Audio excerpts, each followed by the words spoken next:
He's looking at you, kid. No, I like you very much. Just as you are.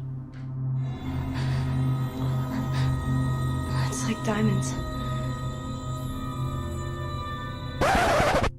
Much like the flu, love is in the air. So, on this week's episode, we decided to discuss the love triangle and its overuse in films for the last 100 years, why audiences still keep going back to it even though when it's messy, and what separates a great love triangle from a lazy character enters the film in the 40th minute mark plot point. We'll start with the history and the psychology of why these films work so well on us, and then lead into some of the greatest love triangle stories, some of the big budget led disasters, and finally, some of the most absurd, so bad it's good love triangles that we can't help take our eyes off of. I'm Abin, that's Rohit.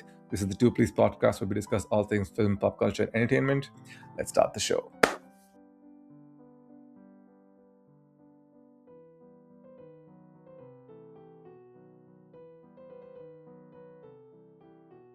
I've always wondered why do these movies, I feel like it's so formulaic, it's so like if by the halfway point that who's going to end up with who in these films, yet there is an audience that keeps going back to it time and time again. And I'm not going to lie, I love rom-coms, and I also love good love triangle stories. I think they're always fun. And I also like some that are extremely over the top but still have some sort of, like, I'd say heart, or even there's some rewatch value attached to them. What is your take on the love triangle trope? I understand why it exists. Two people meet, sparks fly, they are clearly meant to be together, but then you got to manufacture some sort of drama, either some contrivance where, an easily solvable disagreement or misunderstanding which balloons unnecessarily, and then they eventually find their way to each other. That's now the nature of that contrived drama can be one of many things. A love triangle is where that drama comes from the existence of another person.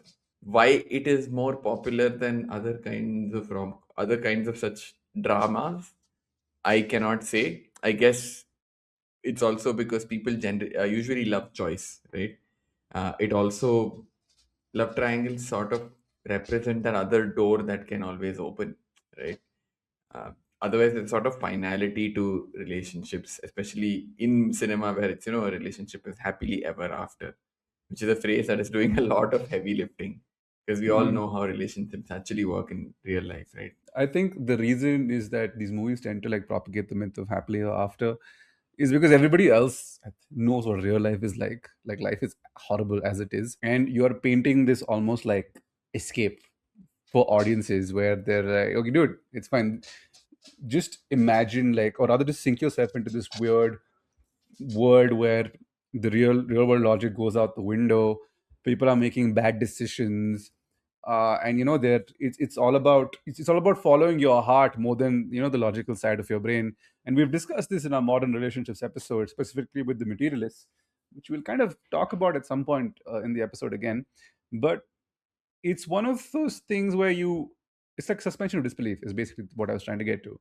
It's pure suspension of disbelief. You go into a rom-com, Yeah. and you're like, okay, I'm going to expect this from this love triangle rom-com film, and if it gives me these things in a way where I'm like satisfied emotionally, I'll be happy. Like, I have no expectations from this. I don't need this thing to blow my mind 6 worlds to Sunday, but it has a very singular purpose, and I think it goes to show that.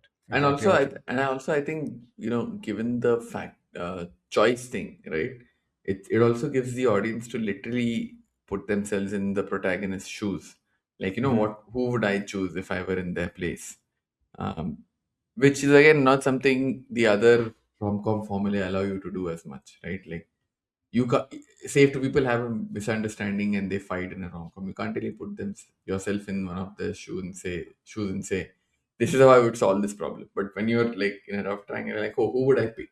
So it's a lot more engaging as a trope for the user. So I guess that's why people love going to cinemas and watching it, because you can sort of play that thought experiment along with the character, the protagonist in the film. So now I also think this is as good a time for us to like segment these love triangle rom-coms, because you've grown up so much in them. And I think the movies that we're discussing today, for the most part, are beloved known films that people across the world have watched to some degree, like on numerous occasions. So I think it's only right we segment them into the first category where they're like these good love triangle rom-coms, the second being the bad ones, and the third being the ones that are so bad but it's so good, like our guilty pleasures. Yeah, and I'm excited to sort of get into these segments one by one. I think let's start with the good ones, get a nice palate cleanser going. Then we'll get into the bad ones and then look at the. I think we should call the third segment trashy movies, because trashy doesn't mean bad, right? And we've discussed this in an earlier episode. Yes, yes. Yeah, and like for the record, if you listen to this, when we say trashy films, we mean these are movies that are objectively not very good, but at the same time we love them. Like we will watch them even if they're on television, if we come across them on streaming, whatever it is, right? We love bad films on this podcast. We're not like the true film connoisseurs who sit on a high horse and it's like, no, I will not watch anything that is not made by so and so director. No, that's not how we work. We watch anything as long as it like tickles our fancy. Anyway, speaking of tickling, let's talk about a good love triangles. So the first it's just staring at me. So some of them, like we've mentioned, like some of these rom-coms generally entertained us and moved us, and I think there are a few classical ones. I think the first one we should talk about is 1942's Casablanca, starring Humphrey Bogart and Ingrid Bergman. A timeless classic. Two, maybe three great lines in this movie that have entered the greatest 100 quotes of all time. Yeah, I mean, I know four, but yeah, I guess three at least. Yeah, I'm thinking of like one, obviously, is Here's Looking at You, kid. I'm beginning to think this is the start of a beautiful Sort of a great friendship. friendship. We'll always have Paris. Play it again. We'll always have Paris. Play it again, Sam. Hmm. In all the gin joints in all of the world, she had to walk into mine. There's five. Yes. There's five. Okay. So there's clearly like Yeah. this movie is a Hollywood legacy. And before we get into the lines, we should mention what the core Premise outline is. of the movie is, right? What the premise is. The movie has three principal characters, and I'll mention the characters and then we'll talk about the setting, right? So you have Humphrey Bogart playing Rick Blaine. You have Paul Henry playing Victor Laszlo, who is the other man, the second man that Ingrid Bergman's character has to make her choice from. Now, Ingrid Bergman's character's name is a tough one for us Indians. It's what I would say Sachin Tendulkar would say if he were sent a dick pic, right? Because her name is basically Ayla Lund. So in the course of prep for this movie, I was just reading up on the movie and I saw this. I was like, I don't know how I'm going to make it through discussing this film. We are both 24 years old, but yeah. Anyway, moving on. So you have Ayla Lund, who has to choose between Rick Blaine and Victor Laszlo. So the premise of the film is that it's set around World War II. It's contemporary with World War II, set in Morocco. Casablanca, of course, is the name of the city where it's set in. That's where the movie gets its name. And it's about Rick Blaine, who is somebody with a slightly mysterious past. You know that he's played some sort of role on the Allied side in World War II. He's been in Paris probably around the time when France fell to the Germans. He has a history with Ayla Lund, and it's just hard. I can't even say it's hard. But anyways, that's what it looked like as well. Go on. So they've had some sort of romantic history, which because of circumstances probably had to be severed very abruptly, and their paths diverged, and that's when she met Victor Laszlo, and fate has sort of brought the two of them in Morocco, where Rick Blaine's character owns a bar, and these two meet again after a while. And then, I mean, that's the premise of the film, and from where it sort of evolves, right? Like, what choice does she make, and how does Rick behave in the situation? What is the dynamic? What is their history like? And we, as the audience, are privy to that. I think this is probably one of the earlier choices. I feel like this movie isn't motivated by love as much as it is motivated by circumstance. Of course, the underlying current throughout the course of the film is love, that Rick loves this person, and so does Victor, and then there are a bunch of moving factors that are contributing to the situation that they're currently in. But I think this is one of the earlier examples of duty, of choosing either your duty or or love, and it has been kind of in a way been remade several hundred times over the course of the last couple of decades, and it kind of really shows that I think this is one of the earlier films that spoke about having to make the tough choices, and if you love someone, you have to set them free, or like the selfless love aspect of it. And this is a fair bit of sadness or like melancholy attached to it, which I think what makes it so timeless. And of course, Bogart and Bergman are delivering phenomenal performances. It is a very rewatchable film, and I think it's important that Casablanca exists, because without it, I don't know how the modern rom-com would have shaped up, given how influential this movie has been for the last 60, 70 years. Yeah, and also I feel there's a sense of doomed romance with Casablanca, right? Like Yes. if in a way the biggest impediment to them coming together is Hitler, right? Because Hmm. if the World War wasn't happening, they would probably have still been together, right? There's a sort of Hmm.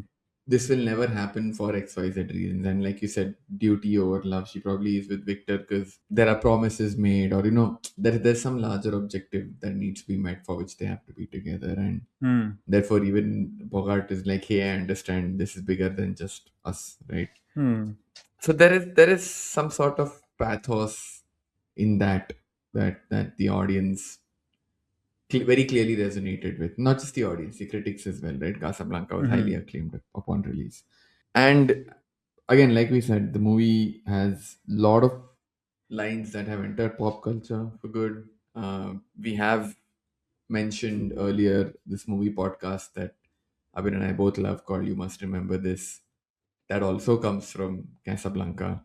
Hmm. There's a lot of the movie that is sort of indelible in pop culture even to this day, at least among people who still watch slightly older movies and stuff. I don't know if your regular watcher may know as much of Casablanca today as they probably did a few decades ago, but yeah, that for those who are, again, I hate this term cinephiles, but for those who really watch loving cinema, I'm sure they have crossed paths or rubbed shoulders with I think Casablanca it's a in some way. good, yeah. I think it's a good movie to watch generally with a loved one. I'd say if you guys want to watch it, like if you're so sick and tired of the current slate of rom coms, I think if you want to harken back, and I find myself doing this quite often. Like I try to go back to the eras of the 40s and the 50s, look for film noir and look for like romantic, or like rom coms, like The Roman Holidays of the World or It Happened One Night, which I think is 1934. But the idea is that I wanted to understand just how this genre originated, and I think for anybody who has shares even a bit of curiosity of what those films were like, they almost had this dreamlike this dreamlike tone to it, and it kind of makes you feel really warm and calm. Maybe it's just like nostalgia goggles talking, but at the same time it feels like a lot more. It feels like, I mean, it's a world that we have come from, and even though at the time or the period around which this film is set is quite tragic, I think you would remember or you look back at these films a lot more fondly than you do the current slate of films. But yeah, quickly moving on to the next film. This is the one Abin was mentioning a few minutes earlier. Again, both Casablanca and this movie aren't rom coms in that sense. They're romantic dramas which have a love triangle at the center of it. Again, a sort of doomed romance, a massive what if that eventually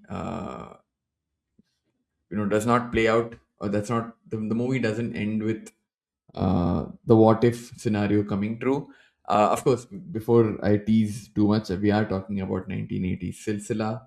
I don't know if art was imitating life or life was imitating art, but again, probably the one of the most known gossip stories in Bollywood to To this this day, day, right? yeah, pre this movie like coming hitting theaters, right? There was a lot of what you call it.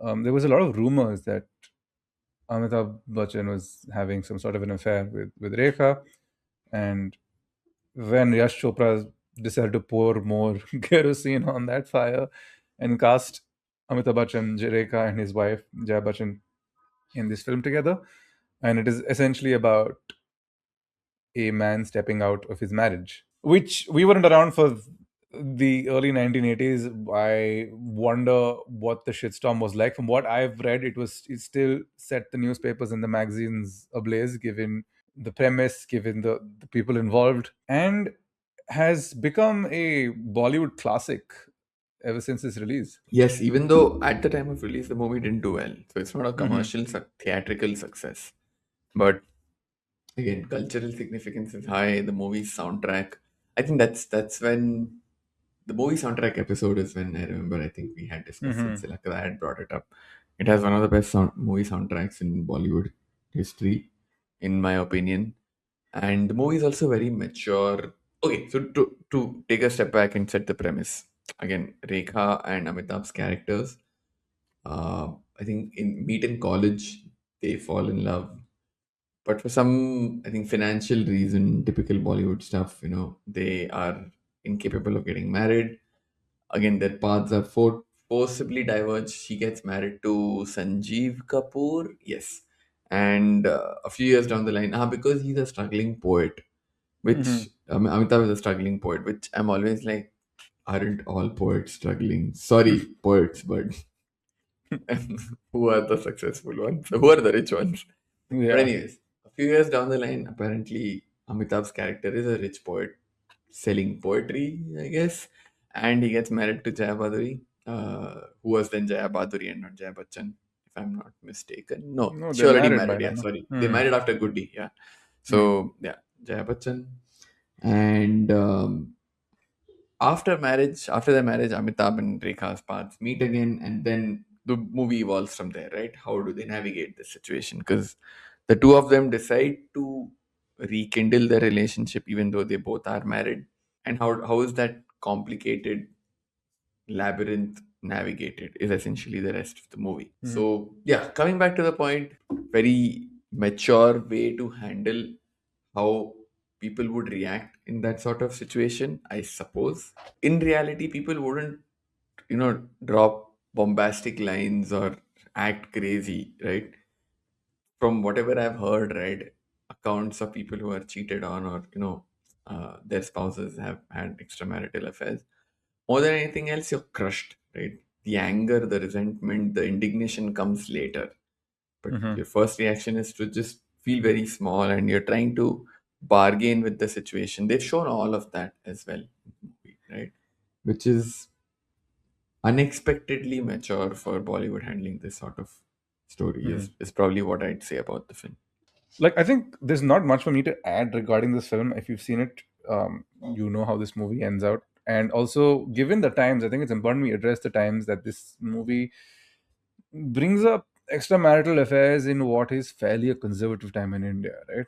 Like the idea of divorce itself is quite taboo, and I'd say even though there were a lot of marriages that involved, I think mistresses were quite a common theme in most like Indian, like I think across India in certain aspects of society. Like it was okay, it was understood that there's a guy, a man has like a wife and then has a mistress at home, but then it was like one of those hush hush things, and no film rather embraced the idea of an extramarital affair of or having feelings for somebody else outside of your marriage like this one did. And then there was another Mahesh Bhatt film that came out a couple of years later that also tackled a similar subject. I'm forgetting what it's called. This was probably one of the first few films that did it, and I don't think there has been a movie since that has where the tension in real life or like is has been brought onto screen. Yeah, just closing thoughts. I think this, it formed, let's say, it formed the blueprint for what was to come. But yeah, that's Silsila.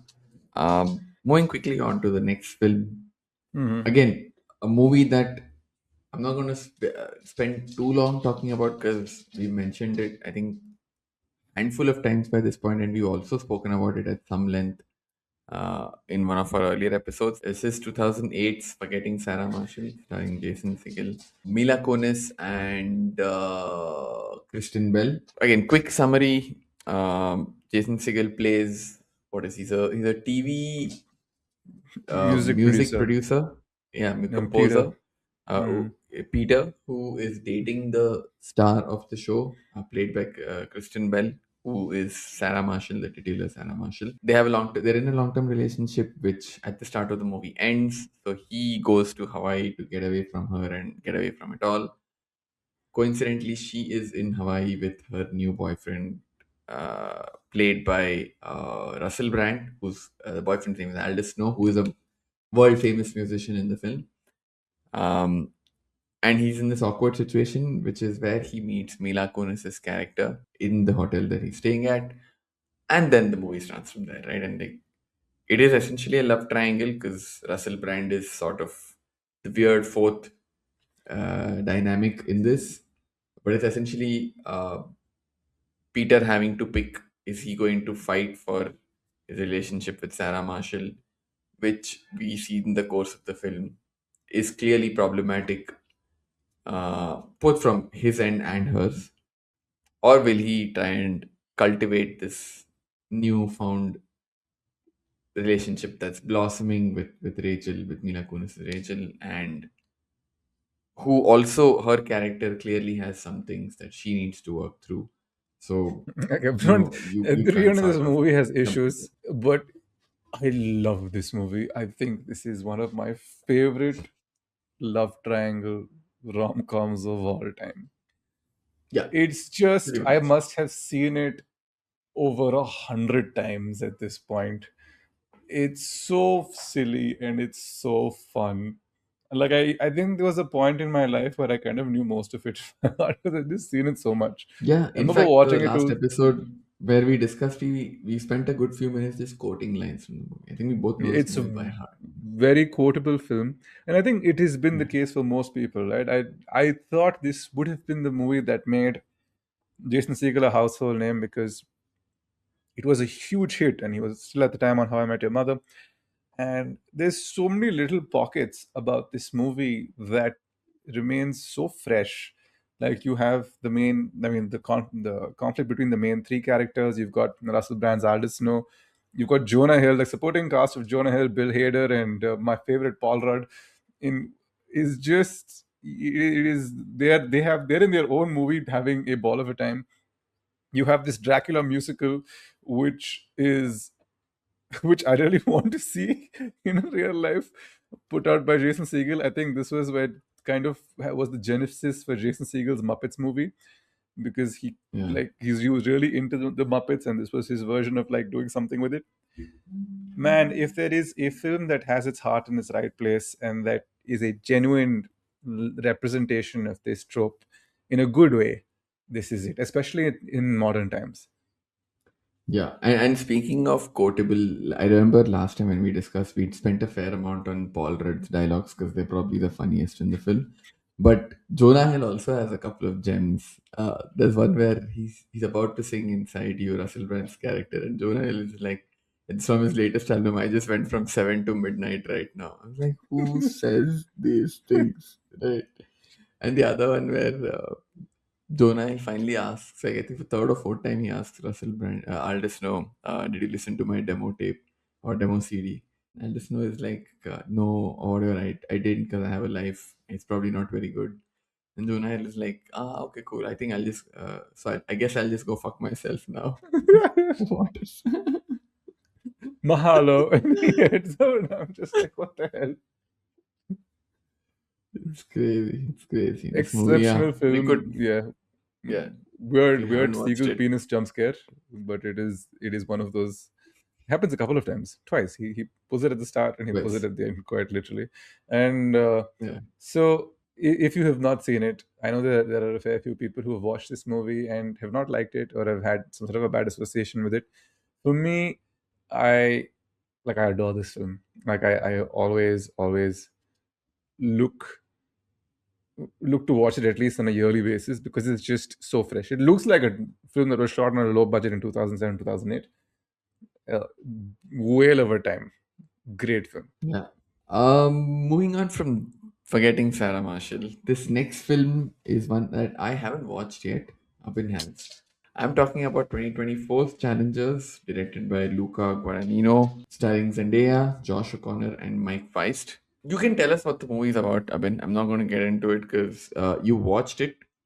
But I have some thoughts about this film that I will talk about once you've told us what the movie is about. This movie is about three people who are in love with love with each other. I think all three of them are in love with each other, and are and are trying to, and they're all assholes. That's the most important bit. I think this is a movie where you have three main characters. It is a romantic drama. There's a fair bit of tension because it is set against the backdrop of this tennis match. But this tennis match is used as a setting to showcase what these people are going through, or like with or have some sort of conflict with each other.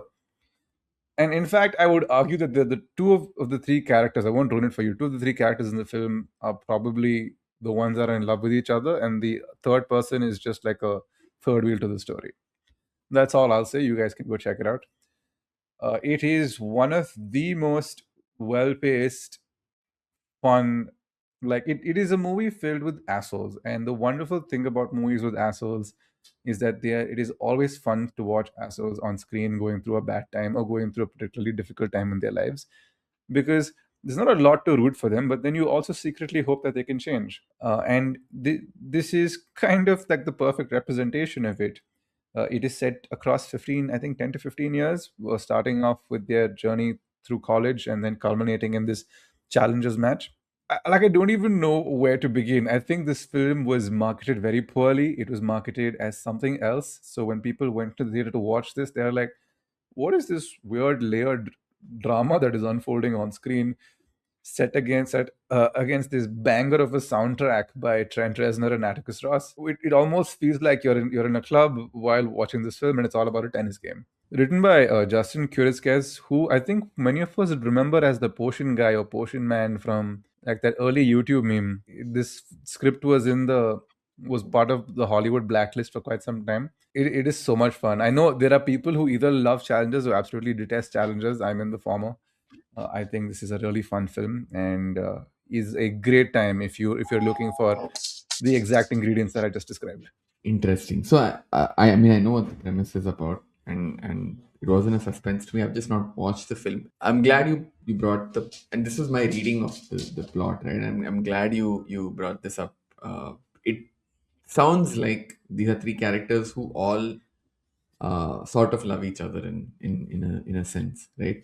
In my twisted head, I've always had this one spin on a rom com, on a love triangle. In fact, so we have traditionally in a love triangle, you have one person who has to pick between two, right?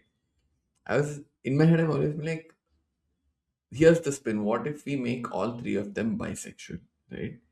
So there's always this sort of tension that needs to be maintained. It's only like if one person is taking too much footage, or like if you take too long, I'll fuck this other guy, or I'll fuck this other person, and we'll fuck you over. And then the third person is like, yeah, that person's taking too long to decide. You and I will get together, or whatever. Right? It's like a Mexican standoff where everyone's just waving their privates Figurative around, like, penises in the hey, wind. Yeah. yeah, Mhm. decide fast, right? It sounds like Challenges has that sort of. I don't know if that plays out in the story, but it feels It like a kind of. three-way tension and not like a two-way tension, which is a Hmm. great spin on. And in a more comedic note, this is something I definitely want to pursue. Right? If I ever write a spin on the rom-com script or the love triangle script, it'll be like these three people. Hey, anybody can fuck each other at any time. Very. It's kind of is like that. I think it has themes of jealousy, insecurity, failure, just the what like it is all wrapped up in this time bomb of a film. And it has, towards the end of the film, it has two things, right? This final tennis game, it has a banger of a shot, and at the same time it has a moment where you're just like, oh, fuck off. Oh, I can't fucking believe you did that. It is set up, it's like Chekhov's gun, right? The fact that if a gun is placed is in a room, at some point it has to be fired off. There is a moment earlier in the film where something is shown and it makes a comeback in the second half of the film, and you're just like, well played, supremely well played, Luca Guadagnino, who is one of my favorite directors working today. I will get around to watching it. I just need to figure out when and like sort of be in the right frame of mind. But that's something I mean to get around to. Mhm. Now, quickly moving on to our next film. You should take this up, Abin. I'll take this up. Why not? Speaking of Justin Kuriskes, let's talk about his wife's film, Past Lives. So we've mentioned past lives on different like on different episodes. I think periodically since 2023, since I first watched it. I watched it, and at the time I did not connect with it. I think for the most part I still don't identify with it for several other reasons. I think still feel the characters were a lot more colder to me personally, but I do believe it had a profound impact on a large section of people. More so because it is a great exploration of the love triangle trope in the romantic drama genre, right? So the story revolves around this woman named Nora who immigrated to the US from South Korea in the early aspect of her childhood, where she had a friend named Haesung that she was really close to, and she has since been married and now lives a very different life. And Haesung has somehow tracked her down because he remembered the bond that he shared with her, and he comes to visit her in New York, where she lives. And in a way, Haesung is like a representation of this past life that she had, the one that she remembers fondly. And in a way, it is probably for her, especially for immigrants, it is something they struggle with, a sense of identity, because when you move from one place to the other, I think we'd probably have to bring someone in who's really loved the film, because I think to get their perspective would be important.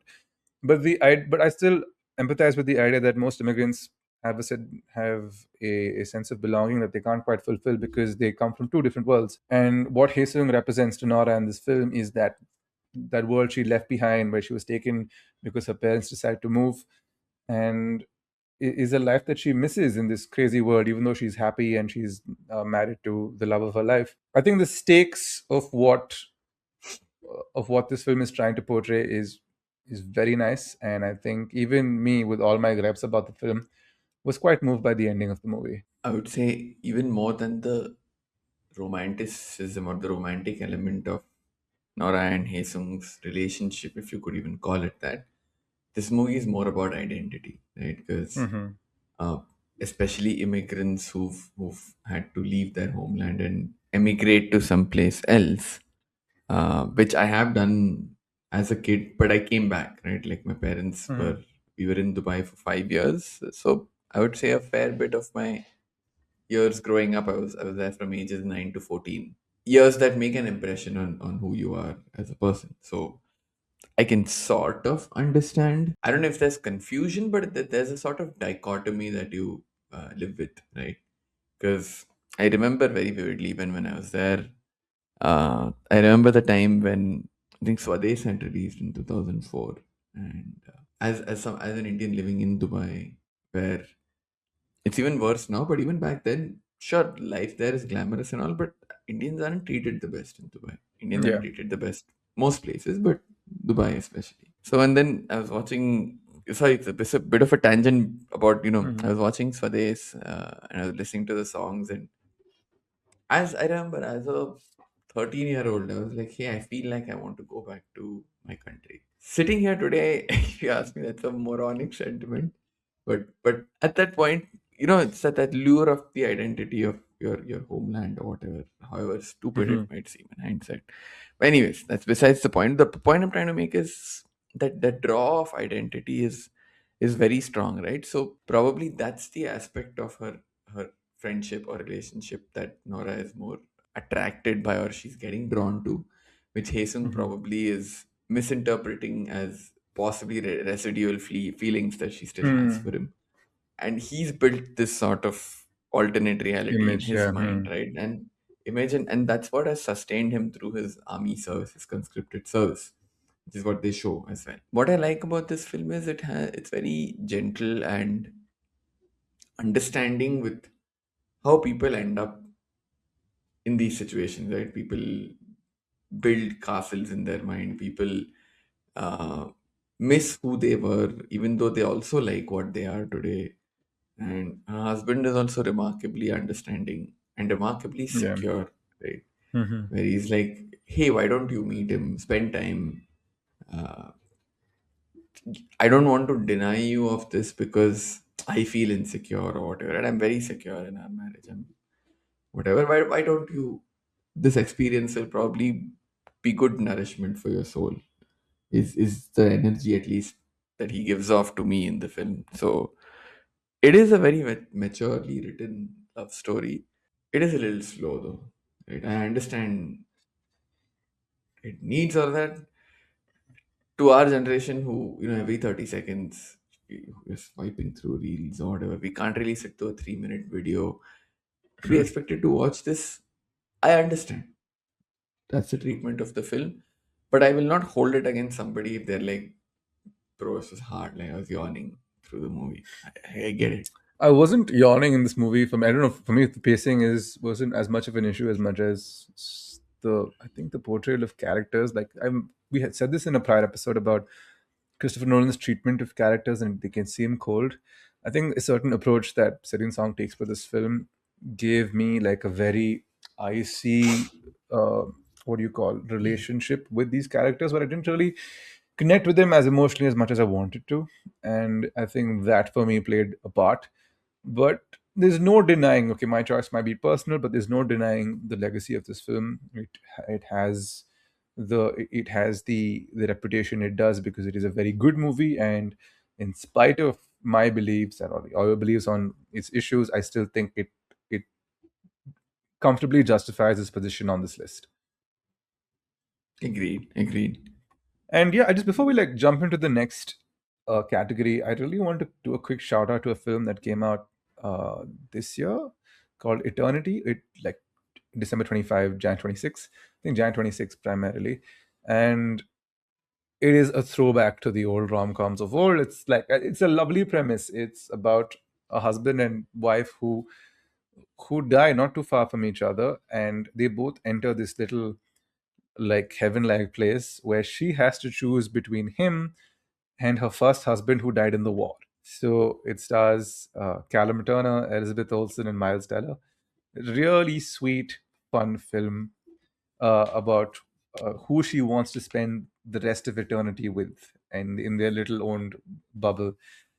Very cute. If you have not seen it, I highly implore that you check it out, especially if you're doing some sort of a date night with your partner. One of those very comforting rom-com watches that I've had the pleasure of seeing over the last couple of years. Really fun, real fun time. Now let's get into the second segment, which is Mhm. movies that are outright bad and honestly not even Mhm. that fun to watch. Predictably, we might not get into as much loving detail with these films like we did with the first set because there isn't really much depth to mine. But, anyways, without further ado, the first love triangle that we want to talk about in this segment, what, 4 movies? Yeah, 5 movies. I don't even know Mhm. how many movies have been made out of this trash pile.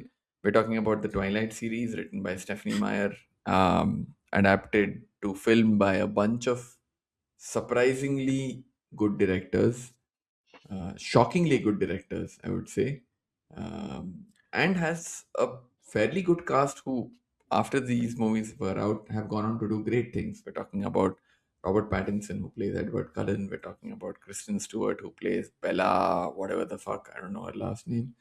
Mhm. And we have Taylor Lautner, who plays Jacob. Jacob. Yeah, Mhm. yeah, Jacob. And that's the Twilight cast for you. Basic premise of the film: Bella is a mopey teenager from Forks, Washington. I'm ashamed that I remember that. Living in Forks, Washington. Yeah, she's just super mopey and like angsty and whatever the hell, right? Who is strangely drawn to Edward Cullen, played by Robert Pattinson, who is this vampire who simultaneously is drawn to her but is also like, no, stay away from me. And every time he's like, no, stay away from me, she's like, no. So, it's like weird ass energy. And Taylor Lautner plays Jacob, who is a werewolf and is therefore a little horn dog, where all he wants to do is get into Bella's pants, and story contrivances happen. Edward has to leave somewhere for some reason. I remember very little of the film, of I the don't books. see. Here's the thing, right? Here's the thing with It doesn't Twilight. matter. I feel it doesn't matter. Like I would even argue that the first film doesn't belong in this category. It belongs in the next category we're discussing. But the Yeah. remainder of the four that exist are all could are like, prime entrance into this space.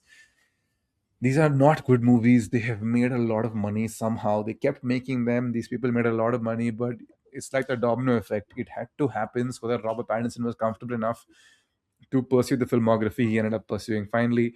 And he also, like, he has made the right career pivots at the right time, and it has worked out for him wonderfully. He's one of the biggest actors in the world today.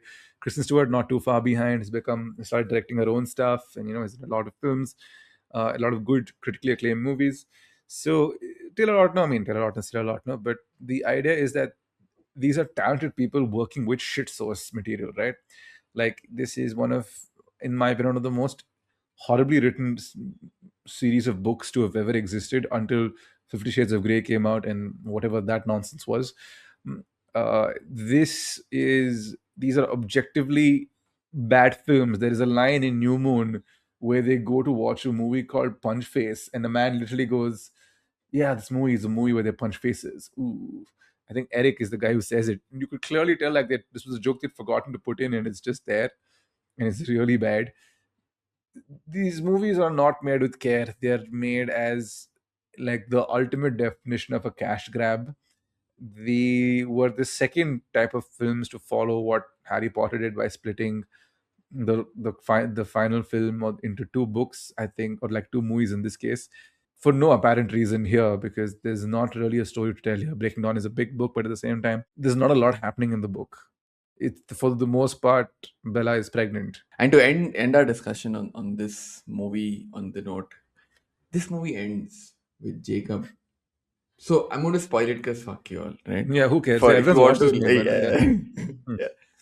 So Bella eventually decides to marry Edward, and they have some weird vampire hybrid baby and whatever. Then she becomes a vampire, whatever the fuck, right? And then Renesmee. Renesmee, Renesmee yeah. is the name they give to the child. We do I not I know heard this. recently somebody here tried to name their child Renesmee, and they were like, "No, are you mad?" Sir, the social services call now. Oh, But gee, huh. the movie ends with Jacob looking at Renesmee and being like, I am going to marry that child. Jeffrey Epstein would have watched the scene and been like, ew, bencho, like, what's wrong with you? You imprinted on my daughter. This is such a bad movie. This is such a Yeah. bad movie. But yeah, this is the worst definition of a love triangle put onto screen. That made a lot of money. It has made a shit ton of money to this day, but the long term impact it had for us was quite good. Let's move on to to the modern day Casablanca. This movie, Gaanu set against the Casablanca, gaanu maar diya. set against the backdrop of possibly one of the greatest tragedies in human history. We have drumroll time. Please announce. Pearl Harbor, directed by Michael Bay, starring Kate Beckinsale, Ben Affleck, and Josh Hartnett. Danny, what the hell's that noise? You guys doing target practice or something? I think World War II just started. Roger Ebert reviewed as saying it made it look like World War II interfered between this love triangle.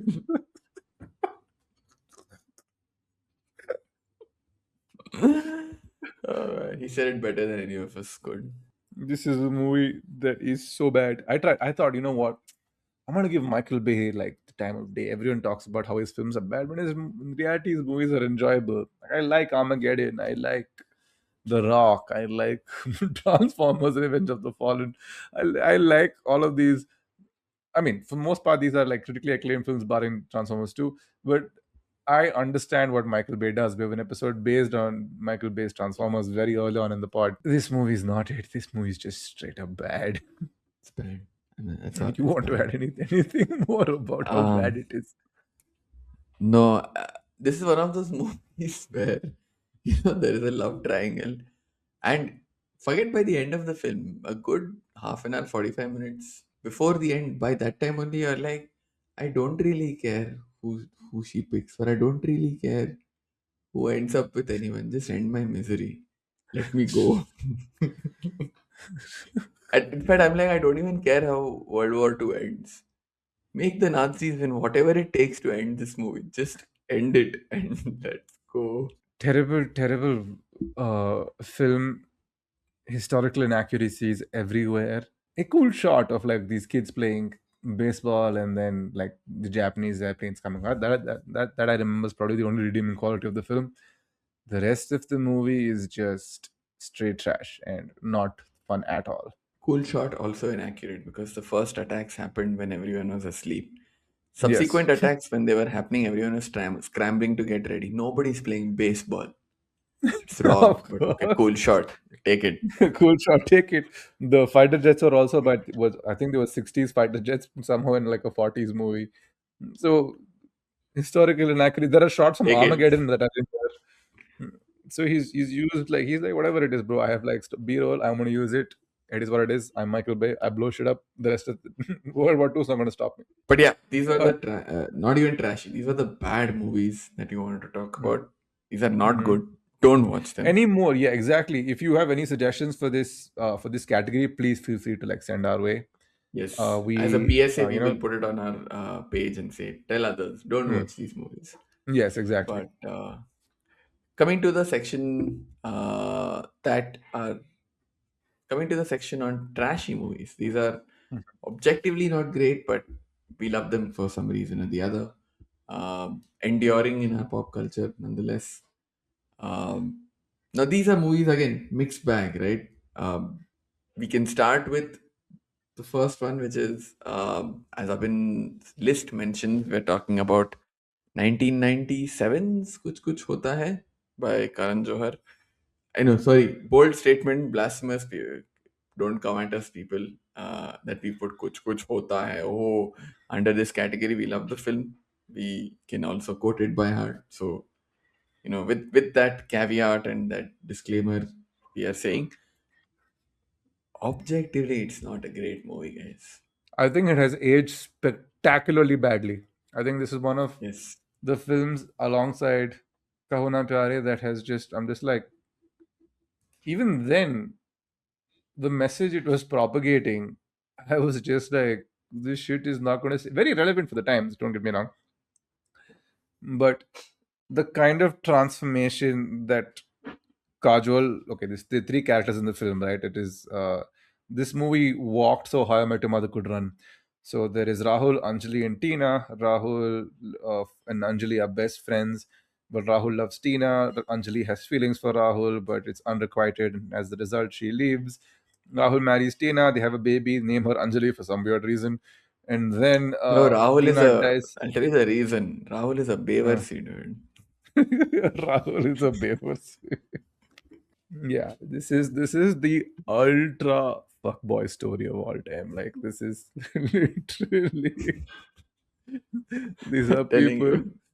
Yeah, this he has like you have brainwashed your dead wife into making sure your husband gets back with the only other girl that threatened your relationship in the first place. And this girl has Huh. now given up her tomboyish side to become a Sati Savitri long haired sari wearing woman, which makes her instantly more attractive than she ever was when she was tomboyish. Yeah, which also is problematic in and of itself. Rani Mukherjee's character has turned her daughter into a pimp from beyond the grave.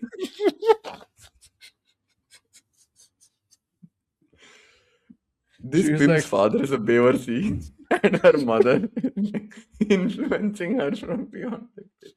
For those of you who don't know Kannada, Beversi technically translates to bastard, but it's somebody, when you call somebody a Beversi, they're like, Harami is actually a better, yeah, that's the Hindi equivalent, correct. Harami number one, this Shah Rukh Khan in this film. And Yeah. like we lapped it up. And this, to be fair, this movie has like a Avengers like cameo right in the right up to the second half, which now is like very funny the older it has gotten. But yeah, the premise once again, just reiterating premise: three college friends, Rahul, Anjali, and Tina. Rahul and Tina get married, they fall in love with each other, obviously, and Anjali goes away, and then from beyond the grave, where Tina is manipulating her daughter, also called Anjali, she sends her on this wild goose chase to find uh, the older Anjali and Kajol many years later at a summer camp just before she's about to get married to Salman Khan. Now this is ultra harami behavior, right? Like you show up at this summer camp. There's clearly a union here, and you're like you mess with this woman's head with your daughter in for tow along the way, and ruin a perfectly happy marriage. Yeah, Papa. Justice for Aman, dude. Hi, mom. He keeps showing up in the movie. Salman Khan's entrance Which in this film again, is goated. I agree. I agree. I also want to make a quick mention of a movie that's very similar in many aspects. This movie came out a year before the Kuch Hota Hai. I'm talking about Dil To Pagal Hai, starring Shah Rukh Khan again, who is just playing Beaversees in every movie around this time. Shah Rukh Khan, Karishma Kapoor, and Madhuri Dixit. Only Kuch Hota Hai, the two girls initially are real in his life, right? They're corporeal, they have form. In Dil To Pagal Hai, Karishma Kapoor is this willing person who is like, hey, why don't we get together? This Beaversea is like, I should say it with feel. This Beaversea is like, I'm in love with this concept of Maya.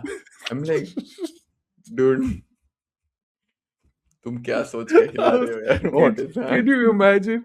Can you imagine being Karishma Kapoor's character in this movie? My op was a woman who doesn't exist. She's like, Yeah.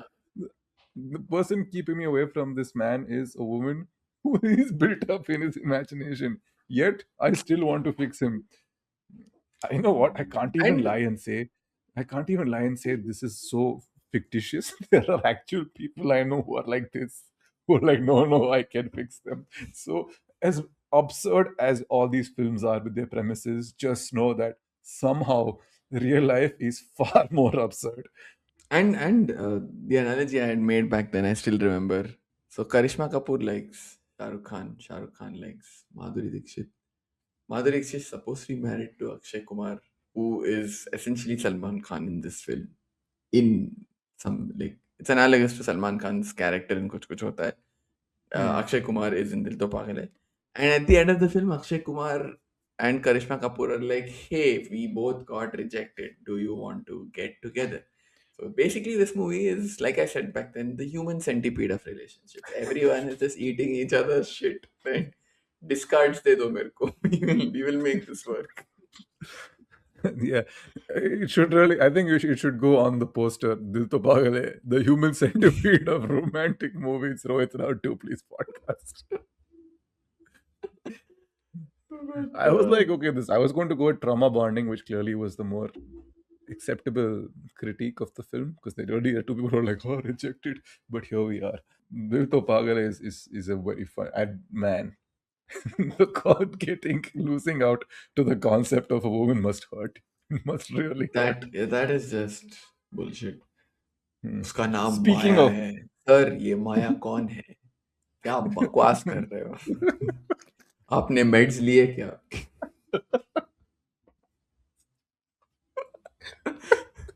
यार इसको घर लेके जाओ यार ये garden में बैठ के माया माया चिल्ला रहे हैं I'm not making my Lata Mangeshkar voice. Okay. Anyway, as if this wasn't absurd enough, our next movie on this category is another Bollywood. I feel like these are just Bollywood movies that are really bad. This is like we're going to relabel this section as so bad it's good, the Bollywood section, because the good films, no matter even the bad Hollywood rom-coms, or like love triangles, aren't as don't hold a candle to these kind of movies. Yeah, they're not enjoyable. Bad Hollywood films are Yeah. just bad. Bad Bollywood films hold a special place in our heart because we grew up watching them. Right? Yes, and I think it's time to talk about my favorite 2003 2004 love triangle for the ages, the legendary "मैं प्रेम की दीवानी हूँ" starring Kareena Kapoor, Hrithik Roshan, and Abhishek Bachchan. Here also there was some behind the scenes drama. Cardboard because cutout of Abhishek Bachchan because that Yeah, is the level of him. Yeah. Abhishek Bachchan just shows up and goes, Prem, I'm Prem. He's like, he's minus 50. On the other side, Everybody else they think is, yeah. everyone else is like they walked off the set of Wolf of Wall Street. They're like, okay, Yeah. today we're doing shots, the actual like camera shots, not the shots we were doing in the vanity van. No, they're not drinking. That guy has Uh, finished the cocaine budget of the district wherever they are shooting. It's like किधर है सारा cocaine इधर चाहिए मेरे को. Before every shot he's like, now let's go. Man, this movie, I watched it recently with a few friends. It is dialed so far up to 11 and even beyond. I can't believe it exists. There's like a fucking CGI parrot there for no rhyme or reason. Pankaj Kapoor is wearing a hat that says dad, that keeps describing what he is. Then the shirts, the fashion or the costumes are just absurd. Kareena Kapoor is just like, again, high as a kite, but Hrithik Roshan is in a different universe. He, I I think, mean, is the most. yeah, overplay. And I think, jokes apart, it's a directorial fault, right? Because Yeah. these are capable actors who have given like a year or two apart. Ritik was in Laksh, which he has a couple of scenes are overacting, but by and large, you can see Ritik can act, right? This is clearly a bad direction. He's given them bad feedback input saying, yeah, you act like a crazed maniac, right? Which puts into further question, did Suraj Barjatia try to give the same direction to Abhishek Bachchan and was so horrified at the output that he's like, "Nahi bro, tu pura ulta kar. You just chill the fuck out. Please, Abhishek, beta, you like do not do you walk. anything." Okay, you are in the scene. These are your lines. You say them with a straight face and you leave. That's all. You are calm, collected. You are Prem Kumar, and this is Prem Kishan. Loud. No worries, uncle. No worries. The day you're like, you've had a long day, you come back from work, you're like hungry, tired. And then like, hi uncle, chup na son. Just like, chup na yaar. Anyway, Last movie on this list, quick mention that we want to make, another Abhishek Bachchan movie. We're talking about 2008's Dostana, starring Priyanka Chopra, Abhishek Bachchan, and John Abraham. Again, when we call it trashy, guys, this is probably the most borderline trashy movie in this set for me. it's a good movie. Because it's a good movie, and probably the trashy bit here is the way they, like Kiran Kher's character handles the whole the supposed gay storyline. For its time, I would say for Bollywood, still super progressive. Uh, did a lot to sort of, I don't know if it destigmatized because it was a comedy at the end of the day, but it made people a lot more comfortable engaging with the idea of homosexuality, if nothing else. Kudos to Abhishek. In this movie, he does do a good job. He is also helped, of course, by the fact that somehow John Abraham is a worse actor than him. So, it's there is a saying in Hindi, Andho mein Kana Raja, which means in a world of blind men, the one-eyed is king. So, Priyanka Chopra, of course, far outshines both of them. I have actually forgotten. In the end, she doesn't, I mean, spoiler alert, in the end, she doesn't go with either of them. So, in that sense, this is not strictly a love triangle, but it's a great, fun watch. Parts of it have not aged well, but if you watch it in the context of the time it was made, I would really give this movie a lot of credit. I think the premise of this film hasn't aged well, given what it is. I think it's essentially two straight guys pretending to be gay to become close to this girl. Very good-looking people. I think directed by Tarun Mansukhani. Great soundtrack. Really fun film. I think it was one of the first times where you looked at a Bollywood film and went, "Oh, the people in this movie are objectively hot." Like I remember seeing Abhishek. Even the intros in the even the intros in the film, you've got Priyanka Chopra in that golden swimsuit. She's walking out, and clearly got John Abraham. Among the best she's looked in her career, I would say. You have John Abraham showing half butt for some reason. Bubble butt in the fluorescent green trunks, Yeah, and people were losing it. And then Abhishek Bachchan is like, full shirt, full pant. Like, here, take this, work with this.